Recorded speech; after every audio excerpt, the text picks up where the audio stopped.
have won it all for me. Death could not hold you down. You are the risen King. Yeah, you're seated in majesty. Yeah, you are the risen King. Let's sing together. This week on Breakthrough Media, a young man's journey of broken relationship, which led to his faith being challenged. But by the power of God, he was restored. Orraine shares his story. Life before Christ was a typical young man out there in the world doing your thing. You know, the girlfriends, fornication, the usual typical stuff. Life after Christ, I backslid. It was the most interesting part of my story. So after I had baptized, I was at a point in my life whereby I was experiencing difficulties at work, and I was invited to Genesis concert, which is usually held on New Year's night. Going to that concert, I was invited and I was reluctant to go. But my girlfriend at the time invited me and I said sure. She pressured me and I went. And when I went, I experienced something that was unusual. You know, it was during the worship, it was completely new feeling inside of me, and I felt changed.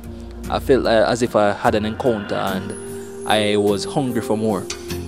So after leaving Genesis, I wanted to know more, so I started reading the Bible for myself. Reading, not a church goer, but started reading the Bible and searching the scriptures. And as I delved into the book of Matthew and the New Testament and just reading about Jesus, reading about the words he said, and it was as if reading was having a conversation or being there in the moment with him. And as I read, it was as if my heart became more and more convicted of the truth, and that this is the life that I wanted to live. This is how I envisioned Christianity to be. And when I read the words of Jesus, it was different. It was real, it was down to earth, and that's what I loved. A few months after I decided to give my life to the Lord, a friend had invited me to a church. I started at Greater Works International Fellowship, and they were having a baptismal service, and I just decided, like, this boat now miss me. I have to jump on it right now. So they said, don't worry, we have clothes and everything, just come. And I said, alright, no problem. And I just went, and as I stood in the line to go into the water, and the man of God stopped me and he said, you're a man of many talents, and God is going to use you mightily. And I said to myself, okay, give thanks to God.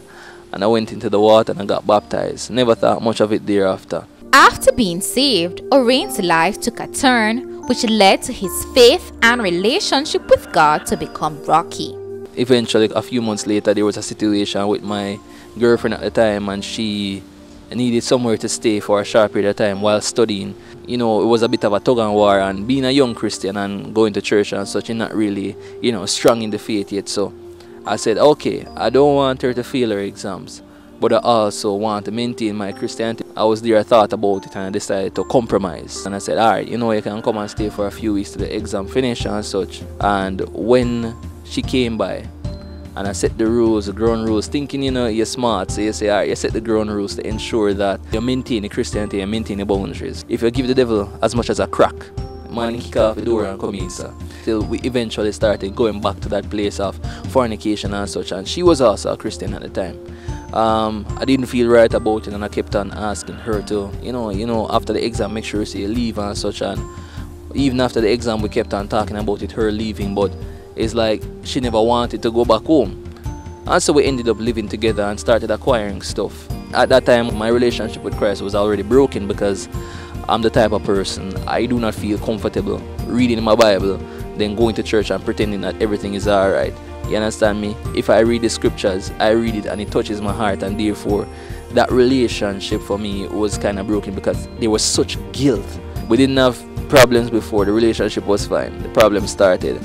She started suspecting me of cheating, which I was not. It's like there would be things she's accusing me. She's saying I'm saying things and I'm not saying things, and I could not understand. And we had wanted to get married at the time, and so we started marriage counseling. Before we could even get to the marriage part of the counseling, we had to have relationship counseling, because here it was whereby she's hearing me saying the most negative things. I'm not saying these things, but she's hearing me say it. She said I'm mumbling something and whispering something, and I could not understand what was happening. And so when we took it to the therapist now, and the therapist was there and we were getting into the matter, the therapist quickly realized that the problem was not with the relationship, but there was something going on with her, and it was also being projected onto me.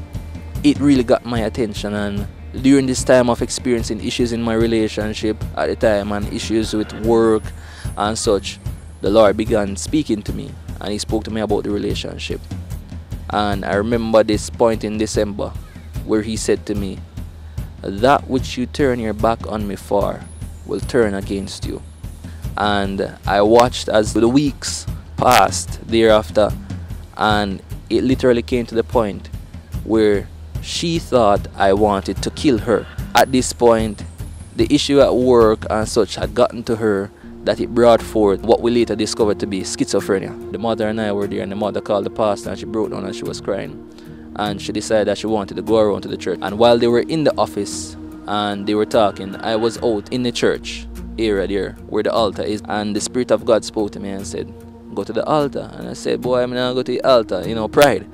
And I said, "No, go to the altar." Suppose somebody come in and see me at the altar. And the Spirit of God spoke to me and said, "Go to the altar." And I swallowed my pride, and I went and I knelt down, and I went to God and I said, "God, I hear you. Forgive me. Have mercy. Have mercy upon her." It was in that moment that I really decided that, Lord, it doesn't matter whether or not me and the young lady are together anymore.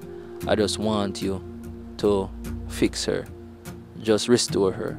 And I said, I'll serve you from now on, just restore her. And I made that commitment to the Lord.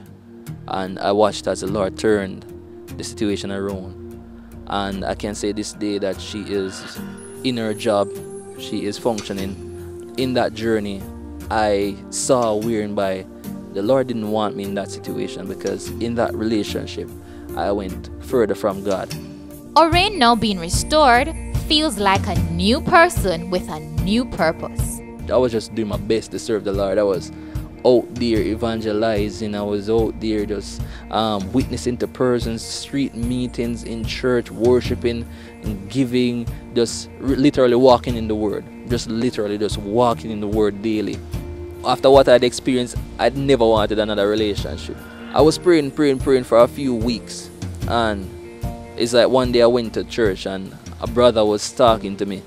We were in a group discussion and he was talking about marriage, and he was saying, "Brother, when you decide to get married, make sure you say it's a woman that loves God as much as you do, or even more." And I heard the word. And so, like few days later, I was still praying about the situation. The moment came and he said, "Stop praying for what you want, but open up yourself to the will of God." So I said, all right. I changed my prayer and I said, "Lord, if it is your will for me to get married now, let it be to a woman that loves you as much as I do, or even more." And not even 2 days later, Shuansi and I, who aren't very close friends, we don't keep in contact very much. We used to talk probably once or twice for the year. And it's like she saw a status of mine and she responded to it and said, "This is so true." And we were there talking and we were sharing the journey, because I knew her as a stalwart Christian from before. I said to her that the only thing that I really desire right now is to be filled with the Holy Spirit. And she was explaining to me how that goes. She was saying that men usually find it difficult because it requires a certain level of brokenness. And I was laughing and I was saying, "Boy, I'm not really in touch with my emotions like that, because I can't remember crying much." And she said, "Well, yeah, you need to get in touch with your emotions, and I'm willing to help you to do that." So when she said that, I'm saying to myself, willing to help to get in touch with my emotions. She lives in Kingston, I live in Clarendon, and we're just friends. I'm like, what does this mean? So I was praying and I was talking to God, and as I was talking to God, it kind of came to me, and as Sean and I spoke more, it kind of came to me that things that I was praying for, she was also praying for. When I hear her speak, our minds are in the same place, our hearts are in the same place for Jesus, and we have such a desire to serve. And I was looking at it and I was like, boy, this is too much of a coincidence, like the same thing. So after the conversation ended, I knew exactly what the Lord was saying, because Shuansi had one prayer and I didn't even tell her about my prayer. And her prayer was, Lord, please give me someone who loves you as much as I do. And that was her simple prayer. And I laughed to myself, and after the conversation ended, I didn't need to hear anymore. Shuansi and I went on and we sought the face of God concerning the matter. It became more and more apparent. Words of prophecy came forth. Things were happening in our lives that really just, like whenever we prayed together, it just kind of moved mountains. Certain things in the way just they had to move, and the Lord just made a way for us in all things. And though, boy, there were many challenges heading to the place where we are today, when we prayed and we prayed it through, it was resolved. It's just amazing, because when you stand up and you pray and you fast, just watch God move. He shares his advice with young persons who have made the step to serve God but has questions. My advice to young persons who have recently baptized is that don't compromise. Compromise opens the door to the enemy.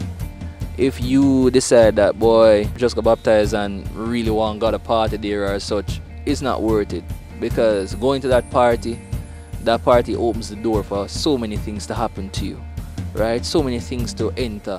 So you want to ensure that you keep yourself separated and ensure that your life is not open to questioning.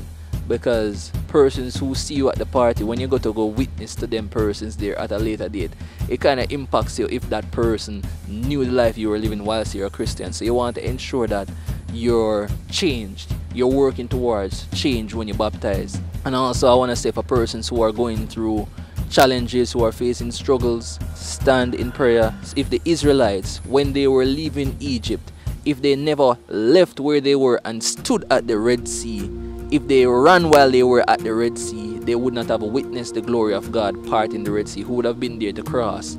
So therefore, God requires a set of people who will move when He says they should move, and who will stand where He says they should stand, and therefore we will see His glory being manifested in our lives. Many times we try to fix things to come to God, but we can't by our own, because there will never be a better time than now.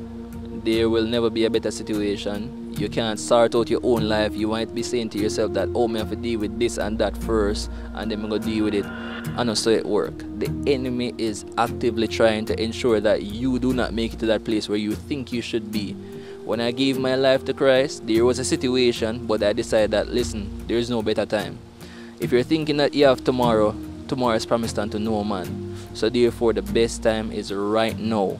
God is trustworthy. He is faithful. Whatever you think that you're going to have to give up in the world, trust me, what God will give you is 100 times greater. Don't worry about what you're leaving behind. What you're leaving behind is really not worth it.